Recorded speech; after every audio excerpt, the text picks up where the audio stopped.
پێغەمبەر عەلەیهی سەلام لەبەر جەنازەی یەهودی هەڵساوەتەوە، چۆتە لای نەخۆشی نەسڕانی.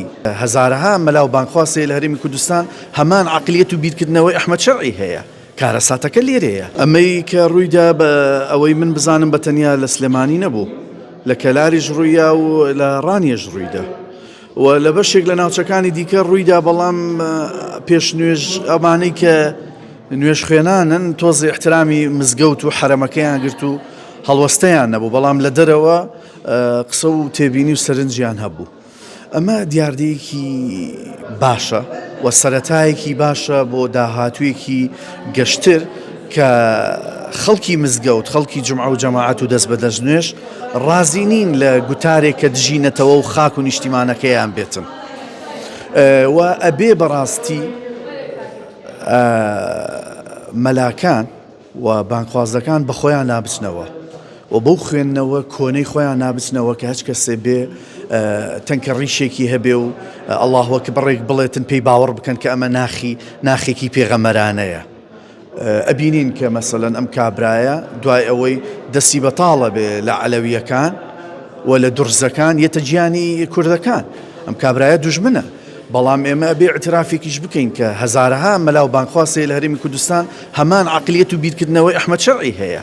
کارەساتەکە لێرەیە و ئەمە ژەگەڕێتەوە بۆ کەم تەرخەمی حکوومەتی هەرێم و بەتایبەتەوە وەزارەتی گەورەتی وەکو ئەوقاف کە تۆ تەنزیمی ئەمە نەکردووە. باشە گوترێ ئەم کابرایە هاتووە و مەلایە و نازانم چی، بەڵام شەهادەی نییە.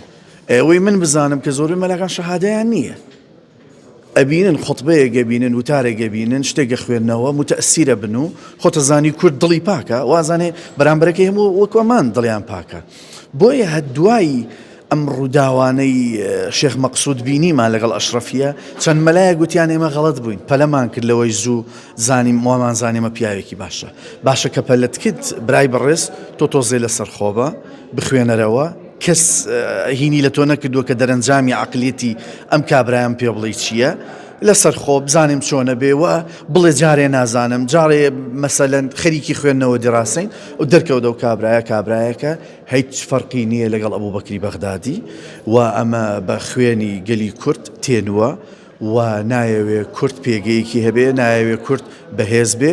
تەنانەت تۆ شەهیدێکی وەکو دەنیزت هەیە بە مردویەتی فرێدەنە خوارەوە، جەید مردوو لە ئیسلامە ڕێزی لێهێنرێ. پێغەمبەر عەلەیهی سەلام لەبەر جەنازەی یەهودی هەڵساوەتەوە، چۆتە لای نەخۆشی نەسڕانی.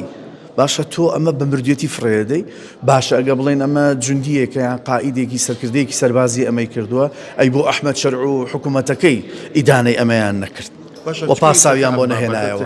بە ئاین بکرێت، بابەتی نەتەوایەتی پێکەڵاو بە ئاین بکرێت. ئافرم پرسیارێکی زۆر جوانە. کورد هەمیشە وای وتووە و توێتی تێکەڵ ناکرێت، بەڵام بەرامبەرەکە دین بەکارهێنێ.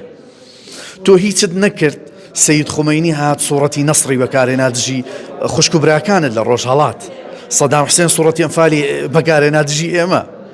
باشە کاک ئۆردوغان هات سوڕەتی فەتحی بەکارهێنا لەگەڵ بینیت لە عەفرین و ئەمە. فەئەمان بەکاریەهێنن، ئەمان ئەڵێن ئەمە جەنگێکی دینیە، ئەمان ئەڵێ تۆ لە دەرەوەی دینی.